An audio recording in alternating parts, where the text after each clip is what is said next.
Hello students, welcome to SYBSC. Myself, Mrs. Supriya Save. I'll take your chemistry lecture. So already chemistry lectures has started. I'll take your paper 2. So myself, Mrs. Rana madam and Mr. Sanap sir, we 3 are going to take your paper 2. So I will take your physical chemistry part in paper 2. I think Rana ma'am has given you idea about this. So physical chemistry part in paper 1 is taken by the Sheikh madam.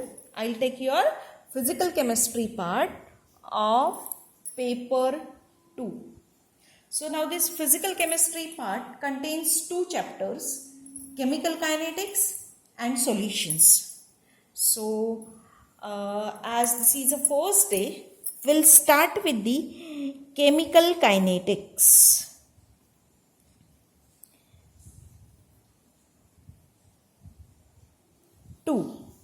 So why I have started this chemical kinetics? Because in FYBSC, you have studied little about chemical kinetics. Not a little, but you have studied much more. So in FYBSC, you have studied about what is chemical kinetics, what is the rate of reaction, what is the order of reaction, what is the molecularity of reaction. So everything, this basic part you have studied. Also you might have studied about the determination of rate of reaction for the simple reactions. Now in this year, in chemical kinetics 2, we are going to start with some complex part of the chemical kinetics. So especially we are focusing on the rate of complex chemical reaction. But as directly going on that complex reaction, very first we'll discuss about some basic part of this kinetics. So as you know, kinetics is nothing but the speed, dynamics. So chemical kinetics means the speed, it is related with the speed of reaction. So in this chapter, we are going to study the speed of reaction for the complex reaction. Okay, so simply as you know, chemical kinetics is nothing but the study of chemical reaction, their rates and the various factors which affects the rate of reaction. Now various factors which affects the rate of reaction that you have studied in your 12th standard also. Also you have studied that in your FYBSC. So as the factors which affects the rate of reaction are concentration of reactant. Suppose your reaction is gaseous reaction, then instead of concentration we are going to consider pressure of reactant. Then one more factor is temperature, then presence of catalyst. So these are some factors which affects the rate of reaction. Now mainly we are considering that the rate of reaction depends on the concentration which is given by the rate equation. Now in many cases what is observed that the dependence of rate of reaction on the concentration of reactant does not agrees, that is especially a practical dependence, does not agrees with the theoretical dependence of the rate of reaction. Now why is it so, that we are going to discuss. So for that we'll consider some examples. So I'll write the very first example, that is K2S2O8 potassium persulfate plus Ki. I'll write Ki. Ki is nothing but the potassium iodide, gives you K2SO4 potassium sulfate plus iodine.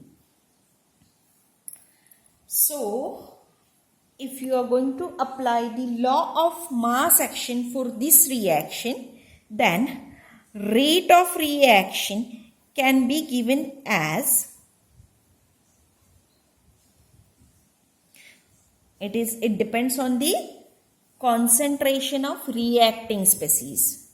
According to law of mass action, so rate of reaction is given as K into concentration of reacting species, that is K2S2O8, and into concentration of Ki raised to 2, because 2 molecules of Ki are involved in this reaction. So this is a theoretical rate of reaction. But actually or practically what is observed? The rate of reaction depends on the concentration of reacting species. So it depends on the concentration of K2S2O8 and concentration of Ki, but raised to 2 is not there. One more example we'll study. So for that we'll take an example of bromic acid, HBrO3, also known as hydrogen bromate, plus HBr. HBr is hydrogen bromide, 5HBr, gives you H2O, thrice H2O, plus thrice Br2, that is bromine. Suppose for the same one, if you are going to find out the rate of reaction theoretically, then you can write rate of reaction is equals to K. K is nothing but the rate constant. Depends on the concentration of HBrO3 and concentration of HBr raised to 5.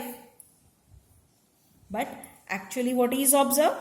It depends on the concentration of reacting species only, concentration of HBrO3 and concentration of HBr. Raised to 5 is not there. Same way, we'll consider one more example, that is NO. NO is nothing but the nitric oxide. So twice of NO plus oxygen O2 gives you NO2, nitrogen dioxide, twice of NO2. Suppose if you are going to apply the law of mass action to calculate the rate of reaction, then it is given as K into concentration of NO raised to 2 into concentration of O2.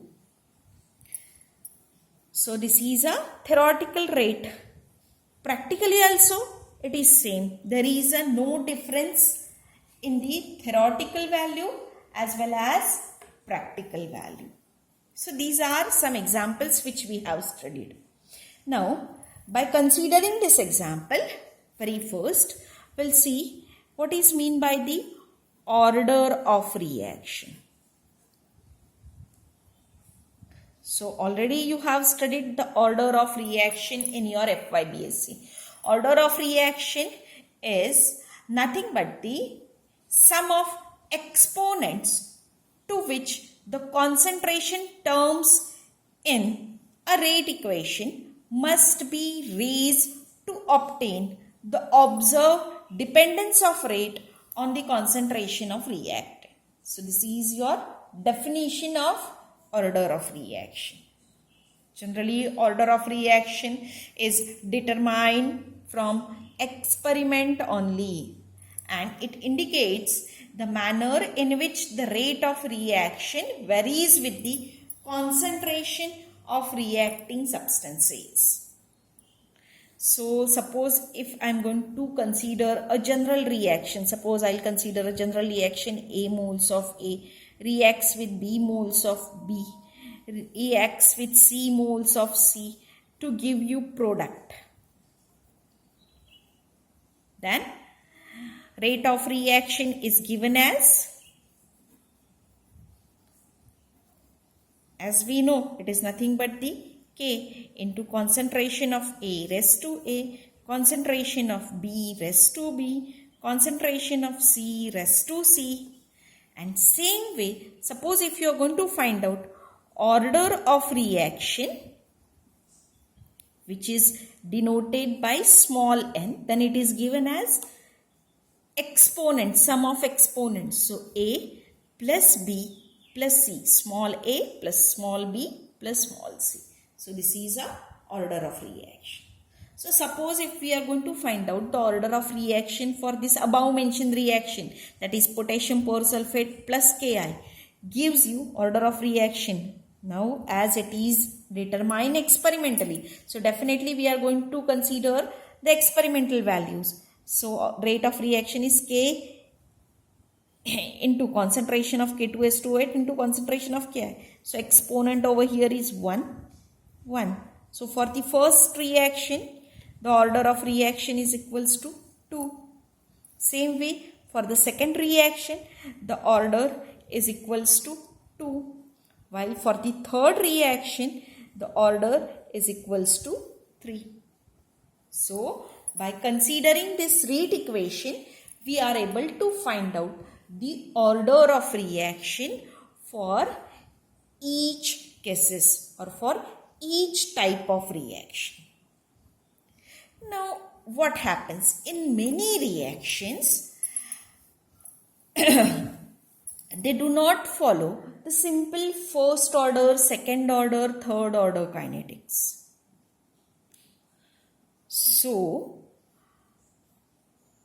if they do not follow such first order, second order kinetics, then such reactions are known as a complex reactions. The complications are due to the several reactions occurring simultaneously, and these complications must be considered for the rate equation as well as for the determination of the order of reaction. I'll repeat it. Listen once again. Many times, many reactions follows this order of reaction, that is, they may be first order, they may be second order, they may be third order, they may be zeroth order, and so on. But what happens? Some reactions are there which do not follow such order of simple order of reaction. So such reactions are known as complex reactions. And these complications may occur due to the many reactions takes place simultaneously. So such reactions are known as a complex reaction. Now we are going to study this complex reaction. So we'll discuss about the complex reaction. Already you knows what is a complex reaction. We'll start with the one by one, the types of complex reaction. There are three types of complex reaction: reversible reactions, consecutive reactions, and parallel reactions. So we'll start with the much more familiar, that is reversible reaction, or also known as a opposing reaction. Reversible reaction or opposing reaction. So as you know, reversible reaction is nothing but the reaction in which reactant reacts with each other to give you product, and product molecules again react with each other to give you back the original reactant. So that is known as a reversible reactions. Now in reversible reaction, what happens? This occurs in two directions, that is forward direction and reverse direction. So when reactant react with each other to give you product is in forward direction and known as a forward reaction. While when the product reacts with each other and give you back the reactant, it occurs in reverse direction and known as a reversed reaction. Now again, when we are going to study these reversible reaction or opposing reaction, these opposing or reversible reactions are of different types. So we'll discuss that types one by one. Very first type is that the monomolecular reaction. Very first type is monomolecular reaction. So in monomolecular reaction is opposed by, say, monomolecular reaction. So suppose A is my reactant. This reactant is monomolecular, gives me product, say B. B is also monomolecular, which reacts and give me back the original reactant A. So the rate of reaction, suppose we are going to consider K. So this is a forward reaction, I will write K1. Then same rate of reaction is there, but the reaction is opposed, reverse. So I will write it as K minus 1. So K1 is rate constant for the forward reaction. K minus 1 is rate constant for the reverse reaction. The very best example for this monomolecular reaction opposed by the monomolecular reaction is your trans-azobenzole. So I will draw the structure of trans-azobenzole. So this is your trans-azobenzole, which gives you cis-azobenzole. So this is your cis-azobenzole.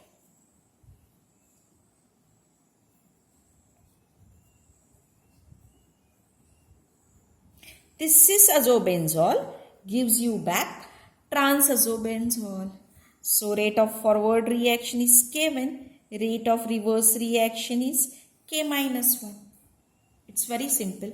Now second type of reversible reaction is monomolecular reaction opposed by bimolecular reaction. So it can be represented as monomolecular reaction. So monomolecular reaction A gives you the product B plus C. Now this product gives you back again reactant A. K1 is rate of forward reaction. K minus 1 is rate of reversed reaction. What is the type? Monomolecular reaction opposed by bimolecular reaction. So very best example for this is given as PCl5. Phosphorus pentachloride gives you PCl3 plus Cl2. That is phosphorus trichloride and chlorine, which gives you back again PCl5. One more very best example is decomposition of ammonium chloride. So this decomposition of ammonium chloride will gives you ammonia plus HCl. This ammonia plus HCl bimolecular reaction is there. So this bimolecular reaction is in opposite direction. So these are some examples of the monomolecular reaction opposed by bimolecular reaction.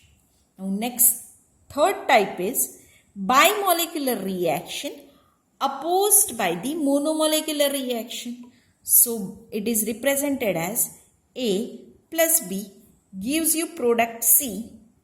This product C again gives you back the reactant A plus B. So K1 is rate of forward reaction, K minus 1 is rate of reversed reaction.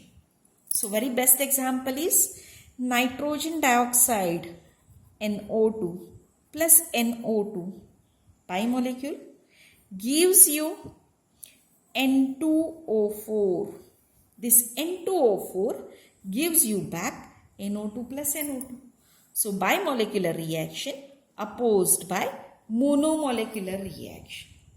And one more type is there, fourth one, that is bimolecular reaction opposed by bimolecular reaction. So it is represented as A plus B gives you product, say C plus D. This C plus D again gives you back A plus B. So rate of forward reaction is K1, rate of reverse reaction is K minus 1. Very best example for this is acetic acid CH3COOH plus ethanol C2H5OH gives you ethyl acetate CH3COOC2H5 plus water. This two reacts with each other to gives you back acetic acid plus ethanol. Okay. Last year you have studied this reaction, that is hydrolysis of ethyl acetate or hydrolysis of methyl acetate. So this is example of bimolecular reaction opposed by bimolecular reaction. Now thermodynamically, every chemical reaction must be reversible. So in most cases, in initial stages, the forward reaction predominates. That is, previously the product molecules are not there. So what will happen? Whatever the reactants are there, they will react with each other. They will form a product, and hence forward reaction predominates. Okay, and rate of, at the same time, what will happen? Rate of reverse reaction will be very small, very small, or you can say that negligibly small. But what will happen? As reaction proceeds, the concentration of product side will increase, and that product will gives you back the reactant.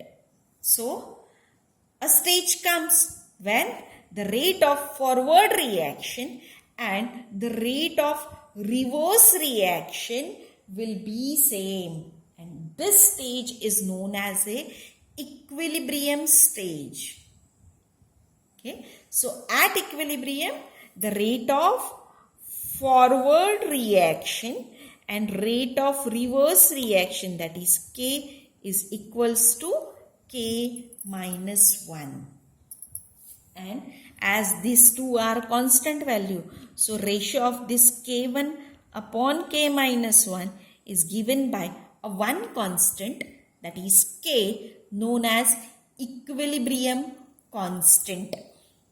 So suppose if you are going to find out the equilibrium constant at time t, then